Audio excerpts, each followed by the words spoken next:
Hi, and welcome back to DATQVAULT video lectures.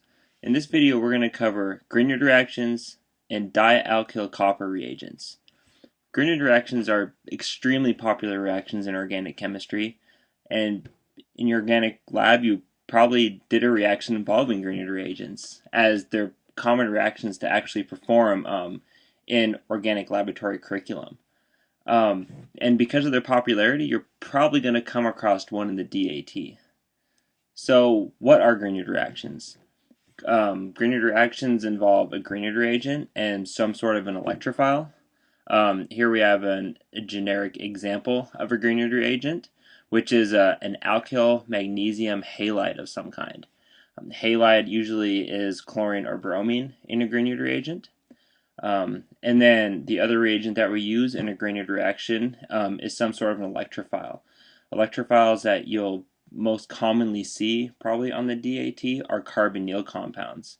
When you react carbonyl, such as this one right here, with a Grignard reagent, and then you treat the reaction with water, you end up with some sort of an alcohol as a product.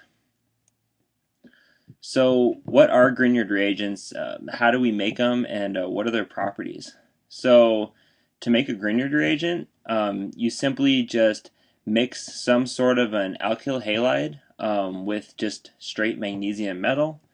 You usually do this reaction in THF or ether. The reaction is actually quite exothermic.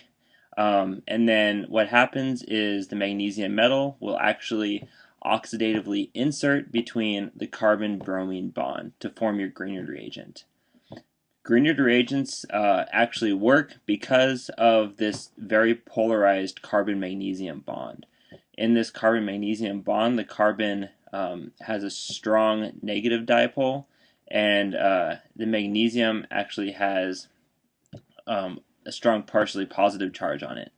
It's because of this polarization that actually allows Grignard reagents to work. So, important properties of Grignard reagents. First of all, they're very basic. They are very water sensitive, and they also act as pretty strong nucleophiles, which actually is the reason why they work to react with carbonyls and other sorts of electrophiles. Alright, so what does the mechanism of a Grignard reaction look like? So, if you remember from the last slide, magnesium has a strong partial positive charge, which leaves the carbon with a strong partial negative charge. If we look at our electrophile, in this case we're going to start with formaldehyde. The carbonyl has a partial negative charge. The carbonyl carbon has partial positive charge. Due to these two dipoles, we're going to get nucleophilic attack of the carbon on the carbonyl carbon, and then the electrons from the carbon-oxygen bond will push up onto oxygen. Once this happens, we get an intermediate in the reaction, which is this magnesium bromide bonded to an oxygen. And this is why we actually need water in the reaction to complete the reaction to form our alcohol. So when we add water after this Grignard reaction has already happened, after the nucleophilic attack has occurred, we'll add water. Again, there is a strong charge difference between oxygen and magnesium, so this bond will come out and it will deprotonate water, and then we'll be left with our alcohol as a product. So if we react a Grignard reagent with formaldehyde, we're going to end up with primary alcohol.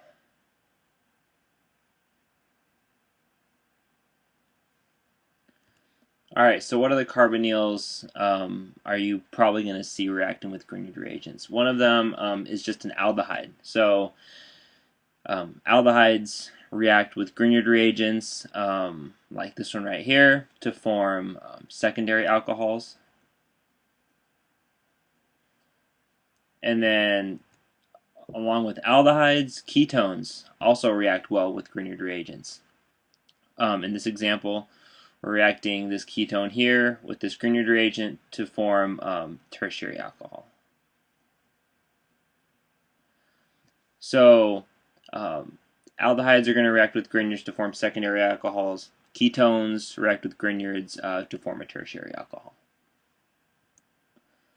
Alright, so Grignards also react with esters, but they react in a slightly different mechanism than with aldehydes and ketones. So if you see a Grignard reagent such as this one reacting with an ester, know that the Grignard reagent actually reacts twice. So you're going to assume on the DAT that you're adding the Grignard reagent in excess. So that means more than one equivalent of the Grignard reagent. So if we react this allyl Grignard reagent here with ethyl acetate, first thing that happens is just like a reaction with a ketone or an aldehyde, the Grignard's going to react with the carbonyl carbon, and then you're going to get this intermediate to form. Once this intermediate forms, instead of adding water to the reaction, the electrons in the oxygen-magnesium bond are going to kick down to reforming carbonyl, and then ethoxide, in this case, is going to be a good leaving group. So you're going to get magnesium bromide ethoxide here as a byproduct in the reaction, and then you're going to get out this ketone. But this isn't the end of the reaction. Like I said, the Grignard reagent is actually going to react twice. We know that Grignards react well with ketones, so we're going to have this Grignard just go ahead and attack again on the carbonyl carbon of the ketone, and then now the reaction is completely over, so we're going to quench the reaction with water, so we're going to protonate the alcohol, and then we end up with a dialkylated alcohol. So Grignard reactions on esters are always going to result in tertiary alcohols. And remember, we're going to get a dialkylated product because the Grignard is going to react twice with the ester, and you're going to end up with some sort of a alkyl oxide leaving group. Alright, so Grignards don't just react with carbonyl compounds, they react with all kinds of electrophiles. So on the DAT, you'll probably see Grignard reactions not only with ketones and aldehydes, but with other kinds of electrophiles such as epoxides.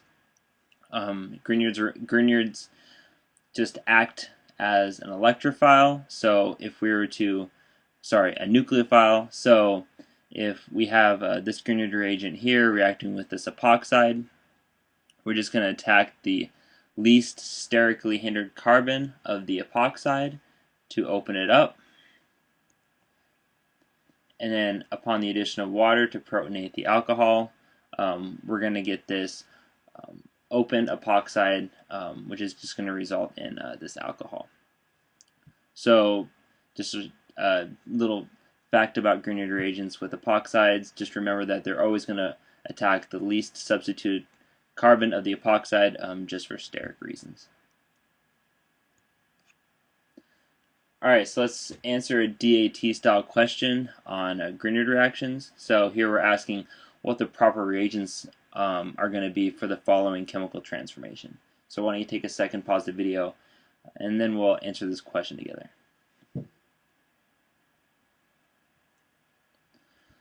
Alright, so go by answering this question. We're not told that this is a Grignard reaction, but of course all the answers here have Grignard reagents in them. So we're going to assume that this is going to be some sort of a Grignard reaction. We're starting with a carbonyl and we're ending with an alcohol. So it's going to be safe to assume that this is going to be a Grignard reaction. So to tackle this problem, first I just kind of write out what I remember about Grignard reactions. We know that they start with a Grignard reagent, which is some sort of an alkyl magnesium halogen of some kind as the first reagent. And then to get the alcohol, remember we have to react it with water, or you might see it reacting sometimes with some sort of an acid to protonate the alcohol. So we look at all of our choices here on the left hand side. We'll only notice that two of them actually have water as a second reagent, so that quickly narrows us down to two choices, B and E. the next thing that we need to do is to figure out how many carbons we're actually adding to the compound. So if you notice, we're adding 3 carbons to the carbonyl carbon. So we just need to count up how many carbons are in our 2 answers. Here we're adding 3 carbons for answer B and answer C. We'd only be adding 2 carbons with the Grignard reagent. So our answer to this problem is going to be B for the Grignard reaction. Alright, so let's move on to the next topic, which is dialkylcopper reagents.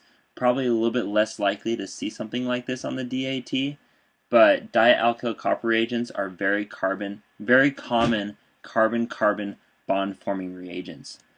So what is a dialkylcopper reagent? Dialkylcopper reagents look like this.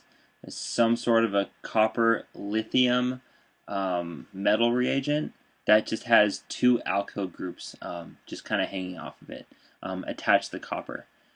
We form these dialkylcopper reagents by mixing an alkyl lithium reagent in 2 equivalents with some sort of a copper halide. Common halides for this are iodine and bromine. And then we get our dialkylcopper reagent, and then we get a lithium halide as a byproduct in this reaction. So now that we've formed our dialkylcopper reagent, now we can use it as the reagent to form our carbon-carbon bond. So here we have our dialkylcopper reagent, and the other reactant to form the carbon-carbon bond is just going to be pretty much any kind of primary alkyl halide, or a vinyl halide, or some sort of an aryl halide.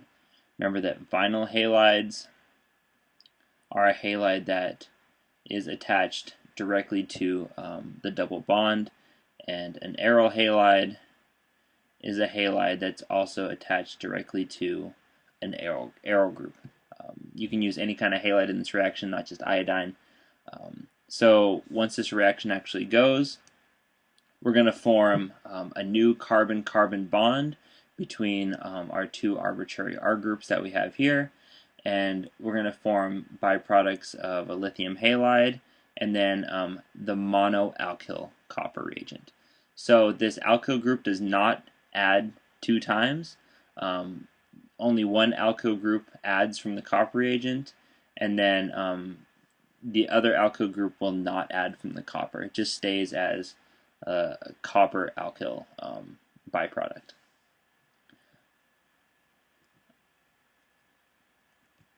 Alright, so let's do a couple practice problems on dialkylcopper reagents. So here we have 3 different reactions. We're going to form some carbon-carbon bonds here. So why don't you just pause the video and take a second and try to draw the products of these 3 reactions, and then we'll go over them together.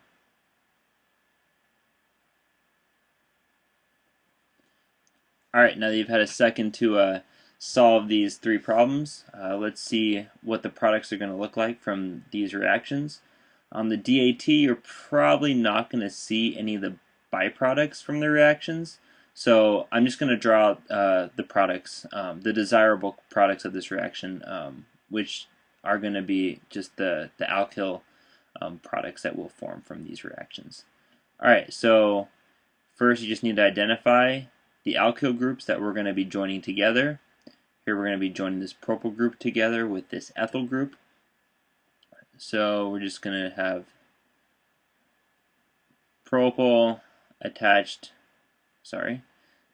to an ethyl group. So we're just going to form pentane out of this carbon-carbon coupling reaction. Okay, so not only can you react these alkyl copper reagents with primary halides, alkyl halides, you can actually react them also with vinyl halides and aryl halides. So the product of these 2 reactions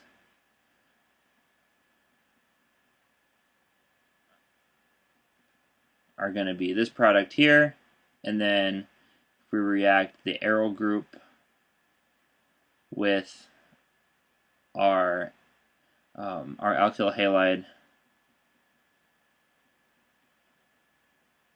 will form this ethylbenzene as one of our products. Alright, so it's important to note that for the use of dialkylcopper reagents, we can only use primary alkyl halides.